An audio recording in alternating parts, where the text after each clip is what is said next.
ئەو پەرچەم و ئەگریجە هەموو دوشمنی دینە، ئەو زولف و ڕوە ئافەتی سەر ڕووی زەمینە. عەشقت لە دڵم سابیتە نەک عارزە قوربان، وەک تووڕەی شاهان کە لەسەر ڕووی نجینە. عالەم چ دەزانێ کە ئەمن کوشتەی کێمە، لەو تیری موژەت زاهیرە دایم کە بە خوێنە. بێعارە دڵم چەندی جەفای دێ حەقە، ئەمما جێ ڕەحمە گوڵم چونکی ڕەقیب وا لە کەمینە. دڵبوویتە کەباب بۆ مەزەی دیدەی مەستت، قوربان لەوە معلومە کە لێوت نمەچینە. جانا وەرەوا غەرقەی تۆفانی سروشکم، بێنوحی وەفات نابێنە جاتم بە سەفینە. سافی کە لە خاچی دەری تۆ دوورە، بە قوربان سەگ مەرجینە بێ هێندە چلۆن قابلی ژینە.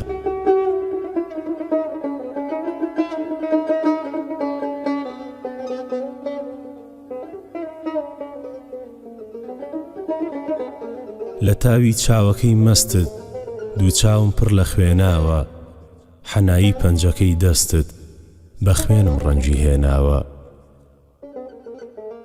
ئەوەی دەردی فیراق پێی کردووم ئەسڵا بەیان نابێ، لە نێو ئیسلامەوە نەبووە لە لای کافر نەقەوماوە. هەتا مردن بناڵێنم لە غەم، تەسکینی دڵ نایێ لە دووری فیقەتی جانان وەها مەفتون و شێواوە.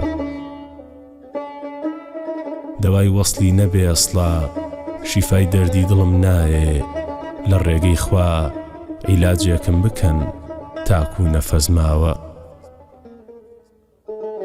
بڵێسەی ئاوری دووریت وەها جیسمی منی سووتاند، بەدایم دووکەڵی ئاهم دەچێتە ئەرشی عەلاوە. لە بەدبەختیمە بۆیێ لەیلەکەم بێمەی لە دەرحەق من، سەبەب توولی شەوی هیجرانە تاڵیع هەر لە خەوماوە.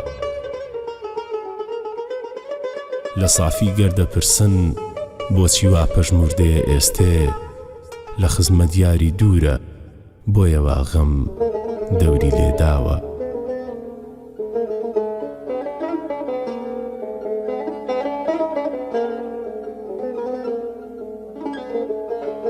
ئەی نیگارە بەسیە با دەرگەی وەفا بکرێتەوە، تا بەکەی دڵ هەر لە زیندانی جەفا بکزێتەوە. سەبری ئەیوبم لە کێ بوو عمری نوحم چۆنە بێ، 52 ڕۆژێکم ماوە ڕۆح کە چوو نایێتەوە. گەر لە ڕووی ڕەحمەوە بێ یا بە عەزمی کوشتنم، ئەی موسڵمانان ڕەجاکەن تو خودایار بێتەوە. پەردەی ڕوو هەڵگرە جانە وەفای تۆ سەبری من، وەک حەیای عاشقان قەترێکە با نەتچێتەوە. دڵ لە قەیدی زولفەکەی هێندەی پەشێوی دیتووە، تا نەفەز ماوە مەفەرموو جارێتر ناسێتەوە. ڕۆژی هیجران تاریە یاخود شەوی بەختی منە، یا لەسەر ڕووی زولفی شێواویتی دێو دەکولێتەوە. سافی بەدمیهری زەمان و قیسەی ڕۆژی وەفا، لێم مەپرسە تو خوددا بازانی دڵ نەکولێتەوە.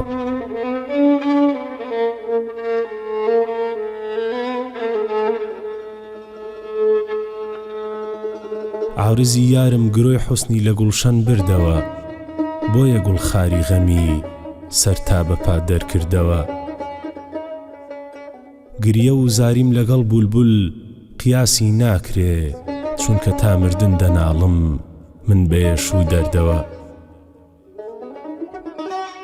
قاسیدێ گەر بێ لە تۆ بێنێ سەلام و بێتەلام، ژێری کەوشی ماچ دەکەم قوربان بە تۆز و گەردەوە.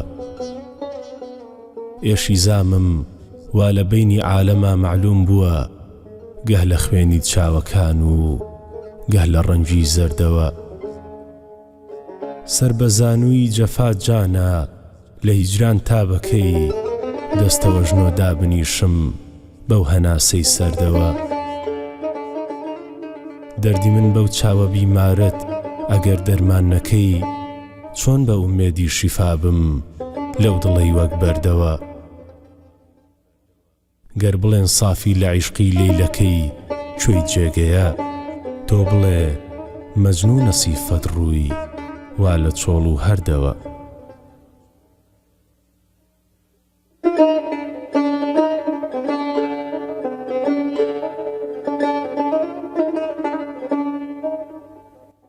جەمعی عوشاقان مەکەن لۆمەم کە وەقتی زاریە، نەشتەری دووری حەبیبم وا لە جەرگم کاریە. مەنعی ئاهوو ناڵەی دڵ بۆ چییە؟ بێ ئیختیار وا لە بەرزامی لە گۆشەی سینەکەم هاواریە. یاریەدی بەیزای هەیە هاتوو تەلیسمی دڵمی بەست، بەو هەموو ئیعجازە وا مەیلی لە جادوو کاریە. مەزرعی دڵ تۆوی شەهدی قەد مەفەرموو، شین دەکا تا لە هەوری بەختی من دایم بێ و غەمباریە. وا حەیاتم بێ سەبەب قەیدی حەیاتی کردووم، شیوەنی ڕوحە عەزیزان قەیدی من یەکجاریە.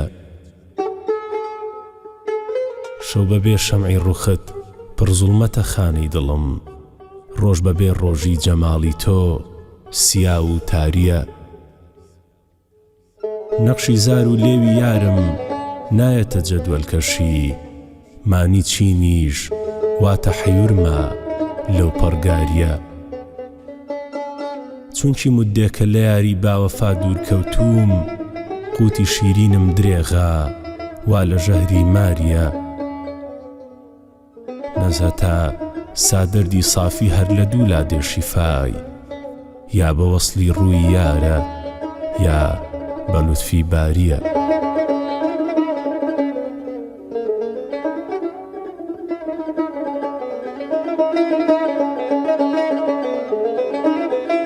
فیداد بم ڕۆحی شیرینم لەسەر چی وا پەرێشانی، بەڵایەوات بەسەرهێنام چ کەس نازانێ دەرمانی.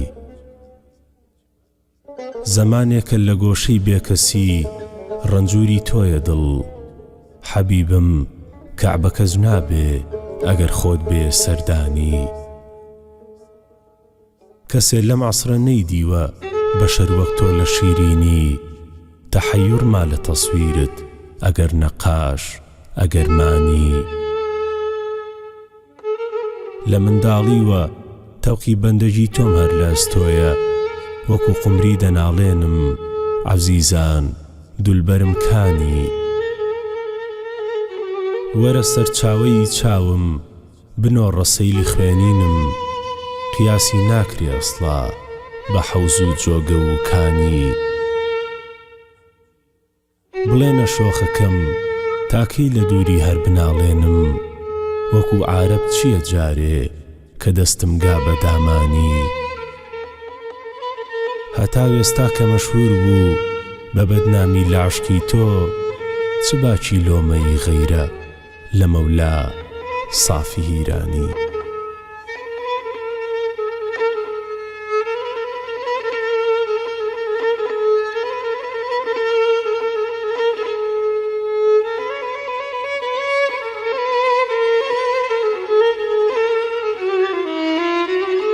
ئەی موتریبی حەریفان دەستکە بە نەغمەخوانی، ئاوازی تۆیە بۆ دڵ وا دەفعەکە غەمانی.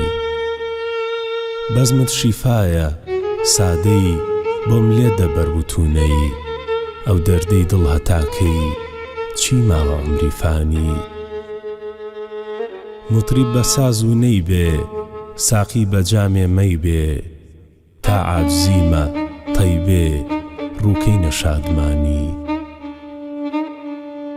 ڕەنگ و هەوای تۆیە دەنگ و سەدای تۆیە، کەیف و سەفایی تۆیە بۆ عەیشی جاویدانی.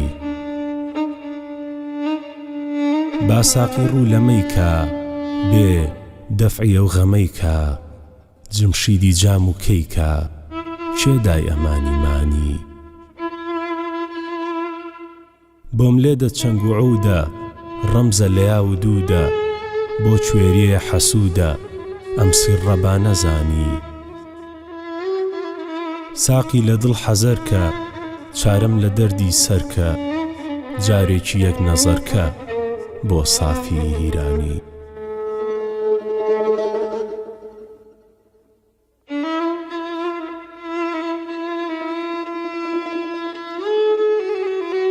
شادیە قەلبی حەزینم نوری چاوانمە تۆی، مەرهەمی زام و برینم دەرد و دەرمانم ئەتۆی.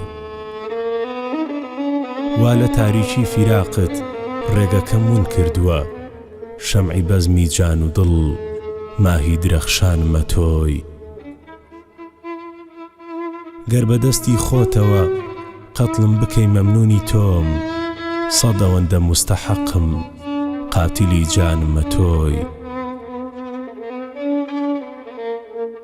وا لەبەر بێ هەمدەمی خۆم خستە گۆشەی بێکەسی، دەستی یاری بێکەسان و دڵ غەریبانمە تۆی. سوجدەگاهی مەهڕوانە خاچی بەردەرگانەکەت، پادشاهی دولبەران و شاهی خوبانمە تۆی. دەربەدەر خوێنین جگەر ئاوارەی یار و دیار، دەردەمەند و خەستە دڵ معلومە لوقمانمە تۆی. وا لە تاو زوڵمی فیراقت بێ هەواڵ و بێمەکان، هاتمە بەردەرگای عەدالەت شاه و سوڵتانمە تۆی. بەختی بەد نەیهێشت لە عەهدی تۆ بە کامی دڵ بگەم، جانی من ساحب وەفا و عەهد و پەیمانمە تۆی. سافیا سا عاشق و دێوانە و حەیرانی تۆم، ڕێی موسڵمانی چ لێ بکەم نووری ئیمانم ئەتۆی.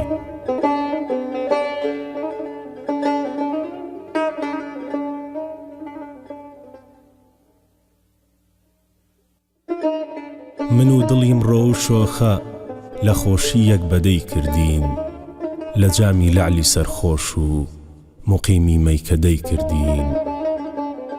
هەتا مەحشەر خومار و مەستی ناز و نەشئەکەی کردین، بە غەمزەی چاوی مەخموری سیاهی مەستی مەی کردین. بە ماچی لێوی مستەغنی لە ئەنواعی مەزەی کردین. بە ئەو یارە بڵێن یاران چییە سوچ و گوناهی من، نەسی مەنگوت و شەوڕۆیی چەمەن واڵا بوو ماهی من. چ قەوماوە مەگەر قوربان کەوا بەستوتە ڕاهی من، ترازا بەندی سوخمەی ئاڵی گوڵناری باهی من. کەچی دەستی لە سەردانا لە سەیری باغی بەی کردین. لە بۆ یەک مەرحەبایێ چوومە لای یارم بەسەر خۆشی، نیقابی خستە ڕوخسار و بەجارێک کەوتە خامۆشی. کەوام دی ڕۆیی ئارامی دڵ و سەبر و فەرامۆشی، بە هەوری پەرچەم و زوڵفی ڕوخ و ئەبرۆی کە داپۆشی، لە شەوقی ڕوئیەتی بەدری هیلالی یەکشەوەی کردین. ڕەفیقانم کەسێ عاشق نەبێ لەم سیڕە نازانێ، لەلایە یار حەیات بەخش و لەلایە قابیزی جانێ. لە هەردوو لاوە تەسلیمم بڵێن دەستم بە دامانی، ئەگەر چی کوشتمی خۆ قابیز و الئەڕواح موژگانی. بە قانونی مەسیحایی بە خەندەی لێوی حەی کردین.